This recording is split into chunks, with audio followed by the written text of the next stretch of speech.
She screamed, "You are a worthless loser." During an argument in front of her friends, I said, "You know what? You are right." Then I quit being her loser. What her friends told her after I left the party changed everything. I am 36, male. I am sitting in my new apartment right now, boxes everywhere, feeling oddly peaceful. 3 weeks ago, my girlfriend Natalie, 34, humiliated me in front of 30 people at her birthday party. Now she is scrambling to salvage what is left of her life while I am rebuilding mine from scratch. We had been together 4 years, living together for 2. I worked as an HVAC technician. It is not glamorous work. It is hot attics in the summer and freezing crawl spaces in the winter. But it is solid pay. It is honest work, and it pays the bills. She was in marketing for a cosmetics company, always talking about brand image and networking opportunities and curating her feed. The party was at our place. Well, technically my place since I paid the rent. It was filled with her work friends, college friends, and some influencer types she was trying to impress. The apartment looked like a Pinterest board: beige balloons, champagne towers, a photographer she hired just to take candids for Instagram. I had spent the whole day setting up decorations, catering, bartender, the works. I dropped about $3,000 on her intimate gathering because she said she wanted it to be perfect. She wanted to show everyone how well she was doing. Everything was fine until around 10 o'clock p.m. The music was loud. The wine was flowing. I was in the kitchen getting more ice when I heard her friend Megan ask about vacation plans. "Oh, we aren't going anywhere," Natalie said loudly. Her voice carried over the music. "Brian cannot afford it right now." I froze. I walked out of the kitchen with the ice bucket. "Actually, I suggested camping at the state park." "You said you wanted Cabo." She rolled her eyes. She looked at her friends as if to say, "Can you believe this guy? Camping? Seriously, that is your idea of a vacation?" Her friends giggled. It was a mean high school sound. I should have walked away. I should have let it go, but something about the dismissal stung. "It is what we can afford if you want to keep your BMW lease," I said, calm but firm. That is when she snapped. The mask slipped completely, wine glass in hand, designer dress, surrounded by her audience. "God, you are such a worthless loser. Look at you. You fix air conditioners for a living. Do you know how embarrassing it is when people ask what my boyfriend does? These people have real careers. Megan is dating a surgeon. Kelly's husband owns 3 restaurants. And I have to admit I am dating a glorified maintenance man." The room went silent. The music seemed to stop. 30 pairs of eyes were on me. Some looked shocked. Some looked amused. She kept going. She was on a roll now, feeding off the attention. "4 years, Brian. 4 years I have waited for you to do something with your life. But no, you are content being mediocre, playing video games, drinking beer with your loser friends. Zero ambition. You are dragging me down. I could be so much further ahead if I didn't have to carry you." I stood there. I looked at her face. It was twisted in a sneer I had never seen before. Or maybe I had just ignored it. I felt something inside me just break. Not like heartbreak, more like chains snapping. The heavy weight of trying to please her, trying to be enough, just evaporated. "You know what?" I said quietly. The room was so quiet you could hear the ice melting in the bucket I was still holding. "You are absolutely right." She blinked, surprised. She expected me to fight, to beg, to apologize. "What? You are right, I am a worthless loser to you." I set the ice bucket down on the counter. I walked past her. I walked to the bedroom. I grabbed my phone, my wallet, my keys. I didn't pack a bag. I just needed to be gone. "Where are you going?" she called after me, her voice rising. "Do not walk away from me when I am talking to you. To stop being your loser." I walked out the front door. Behind me I heard her yell, "Do not be dramatic, Brian." "Brian," I didn't look back. I got in my truck and drove. Update 1. The exit. I spent that night at my buddy Trevor's place. He didn't ask questions.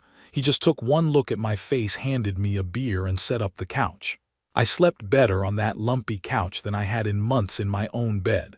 Woke up Sunday morning to 62 missed calls and a tsunami of texts from Natalie. The cycle of abuse was in full swing. First came the love bombing. Baby, come home, I was drunk, I didn't mean it, you know how much I love you. Then the gaslighting, this is stupid. You are overreacting, it was a joke. You are being too sensitive. Then the threats, you cannot just leave me. You pay the rent. If you do not come back, I will tell everyone you abandoned me. Then the narrative shifted. This is DARVO. Shutterstock, deny, attack, and reverse victim and offender. You abandoned me at my own party. You humiliated me in front of my friends. Everyone thinks you are abusive now. My friends are worried about my safety. You need help. I stared at the phone. I realized she actually believed her own lies. I texted back once. You are right. I was a worthless loser. I am working on that. Your stuff will be packed by Friday. Get it by Sunday or it goes to Goodwill. She called immediately. I didn't answer. I blocked her for the day.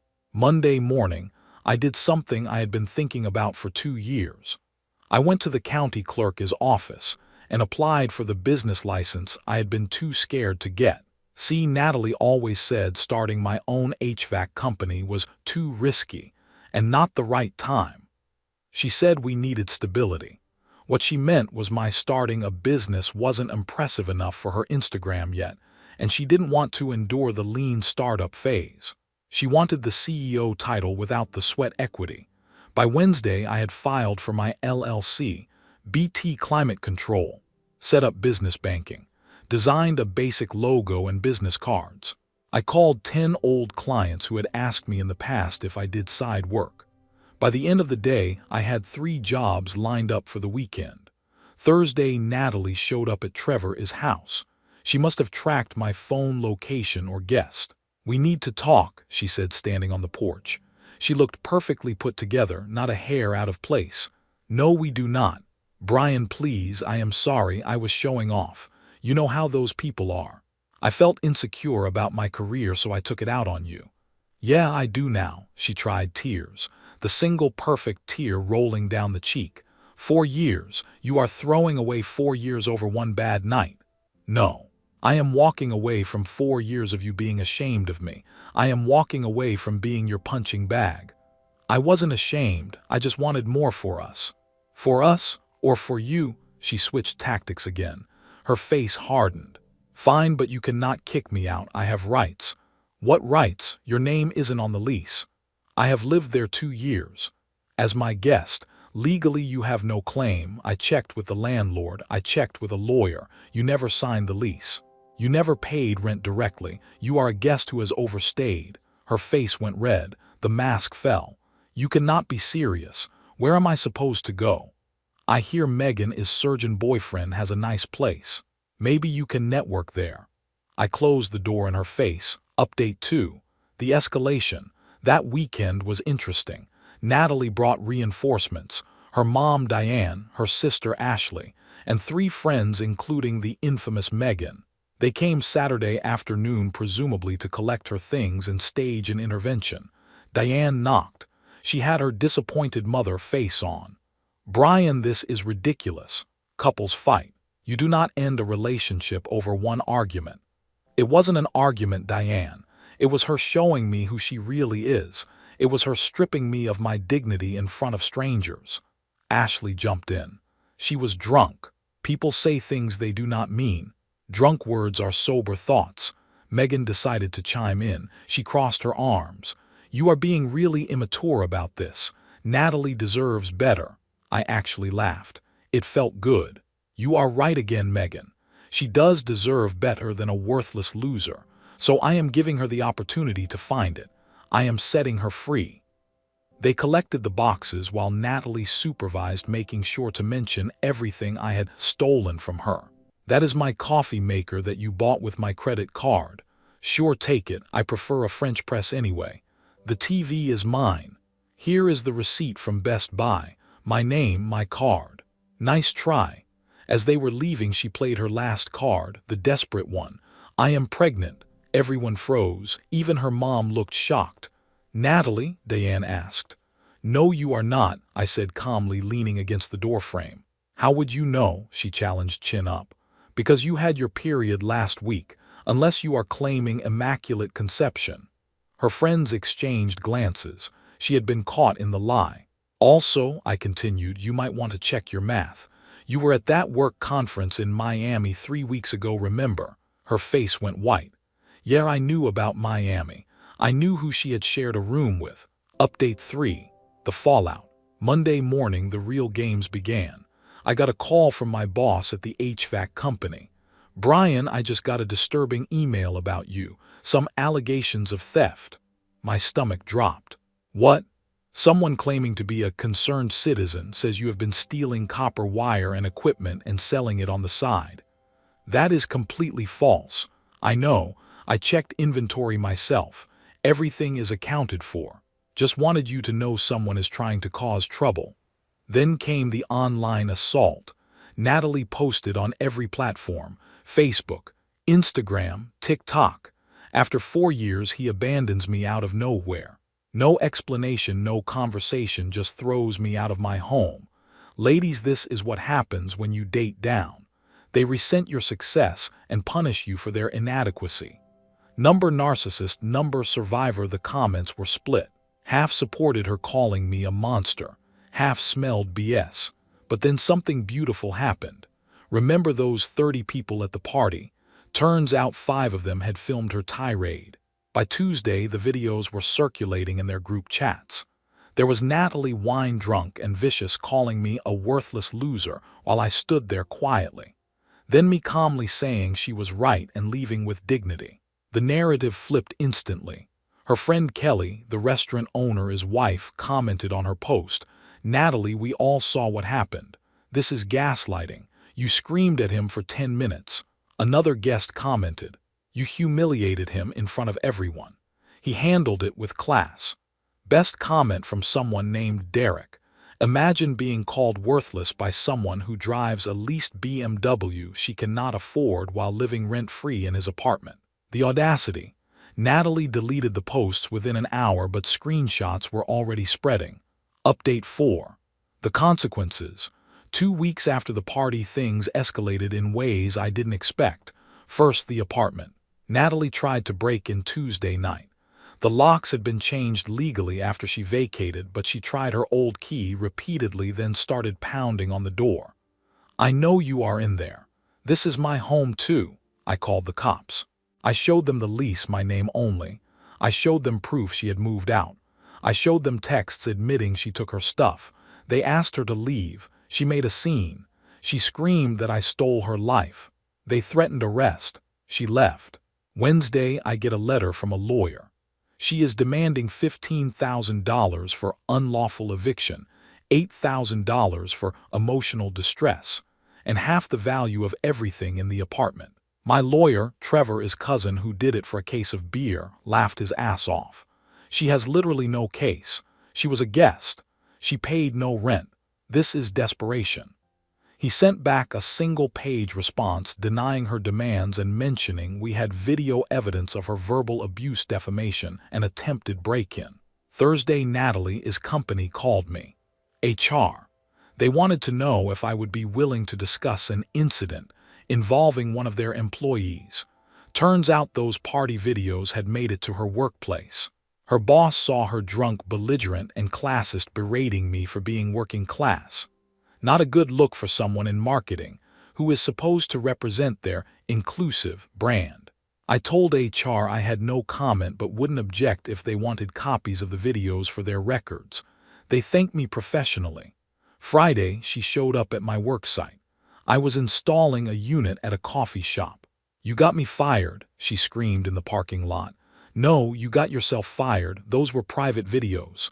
From a party with 30 people, that is not private, that is public humiliation." She was crying now. Actual tears, not manipulation tears. "Brian, I am sorry. I am so sorry. I screwed up everything. I lost my job, my apartment, my car." "Your car? I cannot afford the lease without you. They are going to repossess it." I felt bad for a second, just a second. Then I remembered her words, "worthless loser." Sounds like a you problem. Maybe you can camp at the state park. It is affordable. Update 5. The contrast. 3 months after the party. My life versus her life. Me started my own HVAC business. BT Climate Control. Already have 4 regular commercial clients from word of mouth. I kept the apartment. Redecorated. Took down all her live laugh love garbage and beige pillows. I am sleeping better than I have in years. I lost 10 pounds just from not eating her toxic fancy dinners and stress. Heard via the gossip network. Fired from the cosmetics company for conduct unbecoming. BMW repossessed. Living with her mom. Trying to become an influencer. Her Instagram has 847 followers. She posted a tearful apology video that got roasted in the comments. Then came the plot twist. Her friend Megan, the one dating the surgeon, she DM'd me. "Hey Brian, you probably hate me, but I wanted to say something. After you left that night, we all talked. Natalie spent 2 hours trashing you, but the more she talked, the more we realized you were the one keeping her afloat. She admitted you paid for everything while she spent her salary on clothes and trips. We called her out. She got defensive and nasty with us too. Called me a gold-digging nurse when I am actually a pediatric resident. Called Kelly's husband is restaurants overpriced trash. She showed her true colors. You dodged a bullet." I replied, "Thanks for letting me know." She responded, "Also my boyfriend is practice needs a new HVAC system installed. Interested? That job alone would cover 3 months of expenses." Update 6. The closure.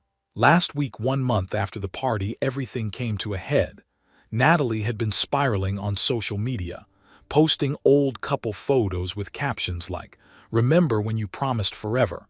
A real man doesn't abandon his family." Family. We didn't have kids, unless she counted her purse collection. Tuesday I get a call from an unknown number. "Is this Brian?" "Who is asking?" "This is James from Miami, the conference guy. I am listening." "Look man, I just wanted you to know. Nothing happened in Miami." "Okay." "No, I mean, she wanted something to happen. She was all over me. Told me you two were basically done, that you were financially abusive, controlling. But when I Googled you, I found her Instagram. You two looked happy. I do not mess with taken women. She got pissed when I rejected her. That is why she was so mean at her party. She was taking it out on you." "Why are you telling me this now?" "Because she has been calling my company trying to get me fired, claiming I harassed her in Miami. My boss knows it is BS, but I wanted you to know what kind of person she is." "I know exactly what kind of person she is." Wednesday, Natalie sent one last desperate text from her sister's phone. "Brian, you hate me, but I need help. Mom is kicking me out. I have nowhere to go, no job, no car, no money. Please, I will do anything. I will sign whatever you want. I will go to therapy. I will apologize publicly. I will tell everyone the truth. Just please do not let me end up homeless." I sat on that text for an hour, 4 years together. Some good times buried under all the bad. Part of me felt guilty. Part of me wanted to save her. Then I remembered looking around that room of strangers while she called me worthless. I responded, "I hear McDonald's is hiring. They do not care about your boyfriend's job title." She sent back, "You are cruel." Me, no. I am just no longer your worthless loser. Good luck, Natalie. Blocked. Final update. The lesson. It has been 2 months since the party. Got a call from Diane, Natalie's mom, last week. "Brian, I owe you an apology." Wasn't expecting that. Natalie finally told me the truth about the party, about Miami, about how you paid for everything while she saved her money and spent it on herself. I raised her better than this, or thought I did. It is what it is, Diane. I kicked her out. She is staying with some friend from high school, working at a Mac counter at the mall. Still acting like the victim even though everyone has seen those videos. Why are you telling me this? Because you are a good man. You deserved better, and I wanted you to know that her own mother sees that now. I thanked her and hung up. Felt like closure. My business is thriving. That surgeon's practice job led to 3 more medical buildings. Turns out being a worthless loser who actually shows up and does quality work beats having a fancy title any day. Last weekend I ran into Kelly and her husband at a restaurant. They invited me to join them. Heard about your business taking off, the husband said, shaking my hand. Respect, starting from scratch takes balls, Kelly added. We all knew Natalie was high maintenance, but we didn't know she was that cruel. You handled it perfectly, just did what she told me to do, I said. Stop being her loser, they laughed. The ultimate irony.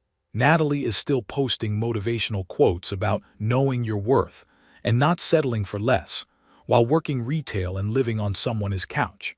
Her Instagram bio says, marketing professional and lifestyle influencer. Her last sponsored post was for a teeth whitening scam that got her account flagged.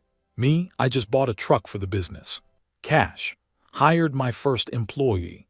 A kid right out of trade school who reminds me of myself before I let someone convince me I wasn't enough.